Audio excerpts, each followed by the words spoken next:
Akşamınız xeyir olsun, vətən oğulları, vətən qızları, millətimiz, xalqımız. Gümüş baxın. Gümüş baxın. Bayram mübarək, çoxlu bayramlara çıx, xoş günlər.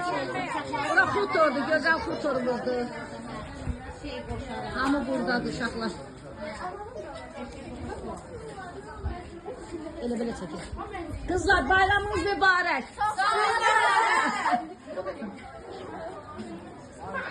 Güzel bayram keçir. Bayram mübarək ya kişi qızı. Bizim xutordur, gözəl xutorumuz. O gün olsun, bütün dünyada müharibə qurtarsın. Zakir axşamı xeyir, bayram mübarək. Çoxlu bayramlara çıxasan, xoş günlərə çıx. Nəvələr toyu görəsən. Dünyaya əmin amalıq sülh arzulayıraq. Azərbaycanı həmişə Allah qorusun, Türk dünyamızı. Bütün dünyanı Allah qorusun, millətləri, dövlətləri. Müharibə olmasın, göylərdən nur ələnsin, şux dağlar lalələnsin. Dünya sülhə bələnsin, müharibə olmasın. Sussun dağa dalaşlar, göydən yağınca daşlar, ayıq olun qardaşlar, dünyamız əldən gedir. Sevinib gülə bilmirik, inan ki.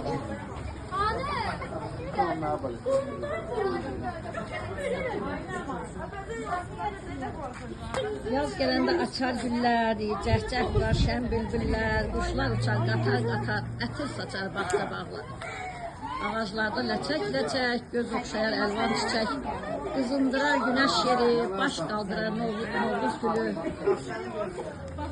Bənövşələr çıxar üzə, kəpənəklər dəyər yutar. Axar sular işıq daşar, çöl çəmənlik yaşıllaşar.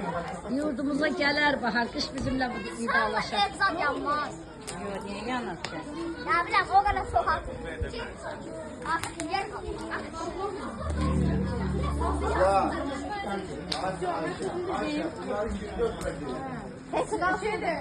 Gülüşüm, nə deyirsən, dinlə burada. Yemeği sen de takmadım. Hə? Yemeği sen de takmadım. Qoy, sən nəsən doğuşasan? Ben pişiyim, sen yerim. Sıçan yiyirsən. Oo, indi sıçan yerlər, paxlava, şəkər bura yerlər. Yaz, yaz gəlir, yaz. Ben senden düzeldirim patron. Ha, bu da səhnəcik qrupdur.